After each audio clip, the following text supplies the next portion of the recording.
j'ai une mauvaise nouvelle. Le talent est inné. Et nous sommes peu à avoir le privilège d'en avoir. Mais qu'est-ce que le talent? Le Larousse le définit comme étant une aptitude particulière à faire quelque chose.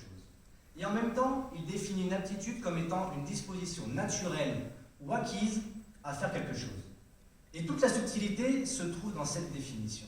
On peut avoir une aptitude par disposition naturelle, c'est le talent.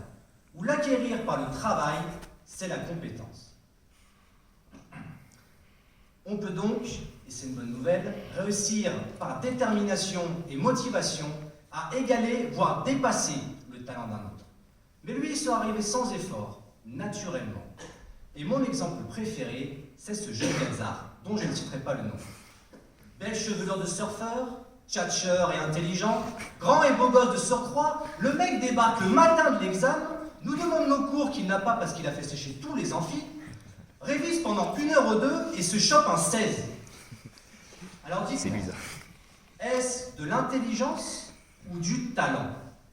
Est-il vraiment intelligent, censé de se mettre dans un tel porte-à-faux? Mais également, peut-on regretter qu'il ne veuille pas exceller plutôt que de juste passer? Sur ce point, je vais faire parler mon expérience. Il y a 13 ans, j'étais en école d'ingénieur. Et donc, ce qui ne va pas dans cette phrase, c'est « il y a 13 ans ». L'école d'ingénieur, j'y suis rentré trop tôt. Et j'ai bien fait d'en ressortir aussitôt, n'en déplaise à mon papa. Car il me manquait une chose essentielle, le plaisir, la passion. Et quand on n'a pas de passion, on n'a pas de motivation. On s'ennuie et on ne sait pas ce qu'on fait ici. Et aujourd'hui, je sais pourquoi je suis là devant vous.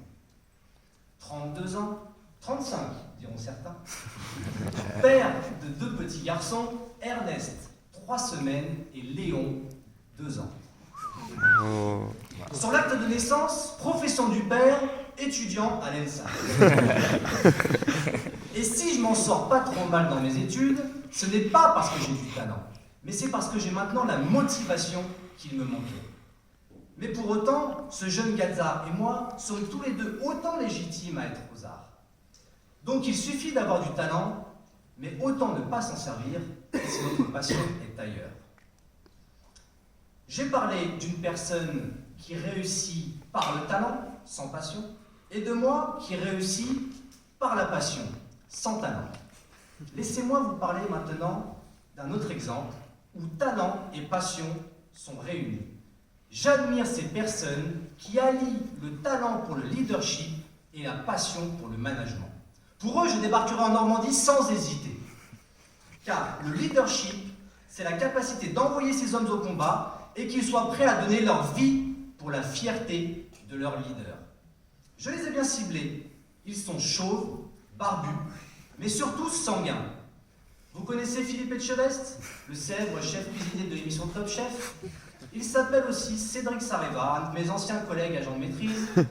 Clément Lebaille, fontanet de la promotion 216, ancien tatoueur et major national. Mais il s'appelle aussi Yann Père, professeur en conception mécanique à l'école des arts et métiers de Cluny. Et laissez-moi vous expliquer, et une image vaut mieux qu'un long discours. Oh. Oh.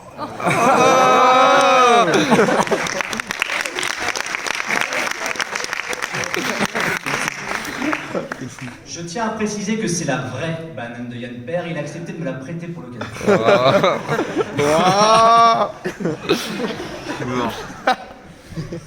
Il est quelle heure à votre compte, monsieur Lopez? Vous êtes en retard.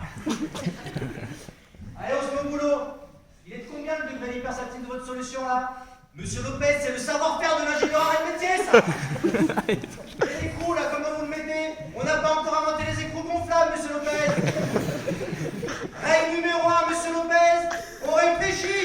Règle numéro 2, on réfléchit encore, monsieur Lopez. Ouais. Effectivement, si on rajoute une pivot ici, et crac. Ah, c'est pas mal, ça. Ça me plaît bien. Vous savez quoi? Votre conception, elle est élégante, monsieur Lopez.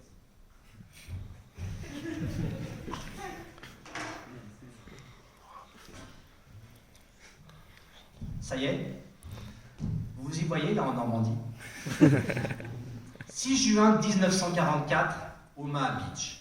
La porte de la chaloupe qui s'ouvre sur les mitrailleuses allemandes et Yann Père qui crie derrière vous: allez les gars, soyez bons! Vous le sentez, ce talent, ce leadership? Quand on allie ce talent, quand on dissout ce talent dans une solution solide de passion, on obtient un alliage très tenace.